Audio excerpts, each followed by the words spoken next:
Hello to all those who are watching this video, and this is a video for the students of class 11th biology, and the topic is family Solanaceae and Liliaceae. So actually in this video description of these two families are described, and secondly this is also related to the practical works. Majorly it is related to the practical works. Okay. So, and the topic is from the chapter 5. Okay. So begin with the potato family. Actually, potato family we are calling to the Solanaceae family. Potato is very important member and is a very popular as a vegetable. So this Solanaceae family is also called as potato family. And potato, if we just consider its characteristics or characters, so begin with the vegetative characters like this potato means this family, the plant of this family, they may be annual, biennial or perennial, maybe herbs or small trees. Roots also they may have the fibrous or taproot, stem maybe herbaceous, okay, means delicate one, or it may be the woody, and sometimes it is underground stem. You know very well tuber is, that is the potato itself is a tuber and underground stem. Leaves are petiolate. Petiolate का मतलब होता है leaves में एक छोटा सा stalk होता है, okay, that is called as the petiolate. Alternate और opposite ये उसका अरेंजमेंट है, लीव्स का एक्सेस पे अरेंजमेंट, ओके. लीव्स सिंपल है क्योंकि लीव्स दो टाइप की होती है, simple and the compound one. So this is simple one. And X stipulate. Stipule क्या है, पहले तो ये क्वेश्चन है. तो stipule एक छोटा सा स्पाइन लाइक स्ट्रक्चर होता है at the base of the leaves. तो वो प्रेजेंट हो भी सकता है और नहीं भी हो सकता, तो इनमें नहीं होता है. That's why it is they are exstipulate, the leaves are exstipulate. And inflorescence, यहाँ से फ्लोरल कैरेक्टरिस्टिक्स चालू हो जाते हैं. इनफ्लोरेसेंस, फ्लावर की पोजीशन जो है वो लेटरल भी हो सकती है, टर्मिनल भी हो सकती है, ओके. एंड फ्लावर कैसे होता है, तो पेडिसिलेट मीन्स, पेडिसिल अगेन यहाँ उसके स्टॉक के लिए, फ्लावर का जो स्टॉक होता है उसको पेडिसिल कहते हैं. ई ब्रैक्टिएट है ये. एक्टिनोमॉर्फिक मीन्स हम कहीं से भी रेडियस से कट सेंटर से होते हुए कट देंगे तो it can be divided into two equal halves. ये मैं पहले भी प्रीवियस वीडियो में एक्सप्लेन कर चुकी हूँ. Okay, flower is complete. It means all the floral, all four floral parts are present. Okay, and flower is hypogynous, means ovary की position जो है वो superior है. Calyx 5, calyx means उस पूरे whorl को कहते हैं, and उसका every member जो है that is called as sepal. So their sepals are gamosepalous, means they are joined one, fused one. They are green, and corolla also they are 5 petals, gamopetalous, and corolla may be arranged bell shaped or may appear in the funnel shaped. Okay, stamens are also 5 epipetalous. epipetalous का मतलब होता है ये petal से जुड़े हुए हैं. मतलब जब हम फ्लोरल फॉर्मूला लिखेंगे तो A और C दोनों को ज्वाइन करेंगे. एंथर फ्री होगा या फिर यूनाइटेड होगा. Carpels bicarpellary, syncarpous means ovaries, the carpels are fused. और जब भी फ्लावर हाइपोगाइनस होगा ओवरी सुपीरियर होगी, okay. And if we talk of fruits, that is capsule or berry, and seeds are endospermic seeds. So here you can see the floral formula. देखो ये whorls दिख रही है हमें. सबसे बाहर वाली जो वर्ल है ना वो कैलिक्स है. 5 है, देखो 5 बने हैं और वो ज्वाइंट है. ज्वाइंट है यानी वो कंडीशन गैमो कहलाएगी. उसके बाद जो है वो कोरोला है, वो भी 5 है और वो ज्वाइंट है. और वो जो छोटे छोटे 5 बने हुए हैं कि जो एक लाइन से जुड़े हुए हैं, है ना, वो कोरोला से जुड़े हुए हैं. तो ये कंडीशन ही कहलाती epipetalous. Means stamens are epipetalous, means stamen है वो पेटल से जुड़े हुए हैं. तो हमने फॉर्मूले में भी सी और ए को ज्वाइन कर रखा है एक आर्क के थ्रू. ओके, जब हम फॉर्मूला लिखते हैं और ब्रैकेट में के मीन्स कैलिक्स और 5 ब्रैकेट में है मतलब गैमो कंडीशन है। सी भी इस तरीके से जो है पेटल्स है वो भी 5 हैं और ब्रैकेट में मतलब गैमो है। ओके, स्टेमिन 5 है बट वहाँ पे कोई ब्रैकेट नहीं है, means they are free.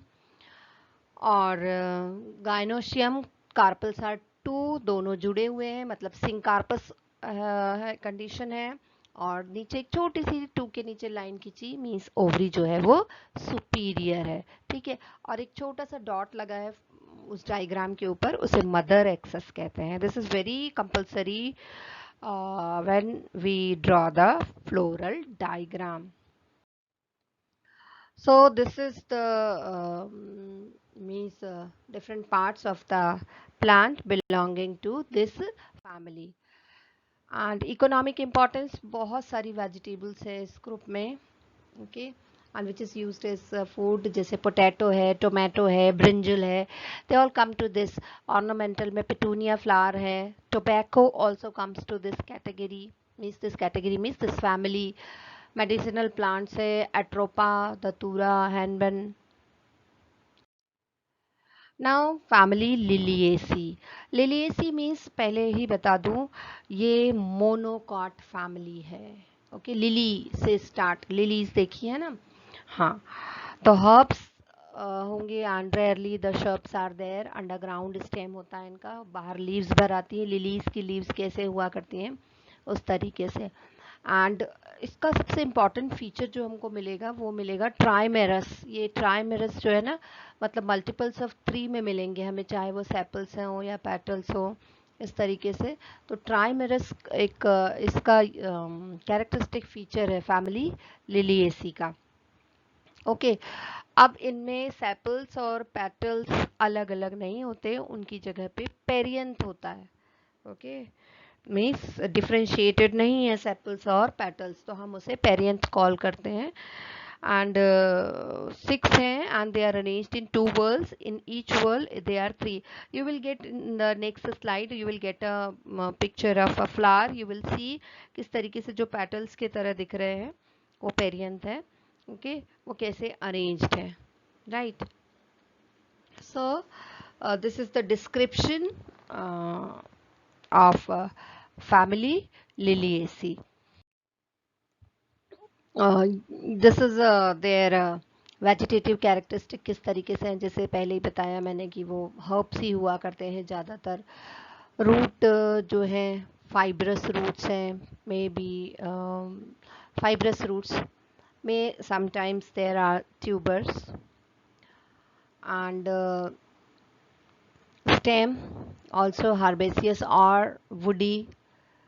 Underground हो सकता है, एरियल हो सकता है. these all are the possibilities. okay, leaves are also maybe alternative, maybe opposite or whorled. So this is the vegetative characteristics of the Liliaceae family. This is very important to know.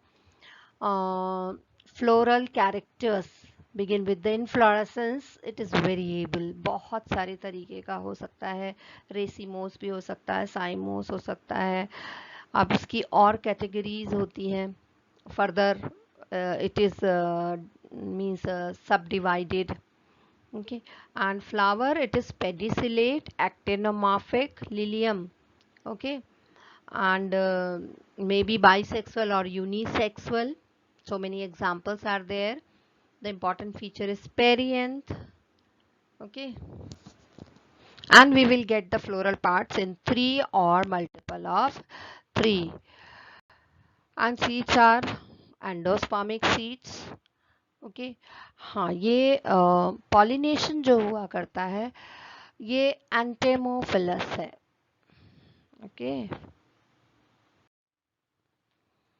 Economic importance of Liliaceae family if we see, so onion है, garlic है, ठीक, asparagus, ये सब जो है वो edible है as food, हम उनको यूज़ किया करते हैं. ओके, बहुत सारे ऐसे प्लांट्स हैं वो मेडिसिनल प्लांट्स हैं, उनमें से हम मीन्स एक्सट्रैक्ट निकालते हैं, जैसे कि एस्पेरेगस भी हैं, उसकी रूट से निकाला जाता है। एलोवेरा भी इसी फैमिली को आता है, कोल्चिकम भी इसी फैमिली में आता है। Okay, so many plants are there.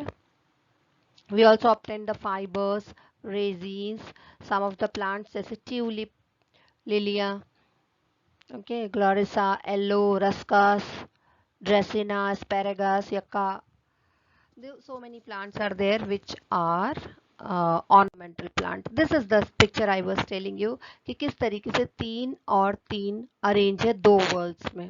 Okay, so this is perianth, and perianth is arranged in the perianth are there 6, 3 in each whorl. So this is onion, which also is a member of a family Liliaceae. And this is, here you can see कि किस तरीके से जो उसका floral formula और diagram है, is it, और किस इसमें हम डायग्राम के थ्रू ही बता सकते हैं कि इसमें स्टेमिन्स जो हैं वो पेरियंस से जुड़े हुए हैं. Okay, so this is shown here. So thank you so much.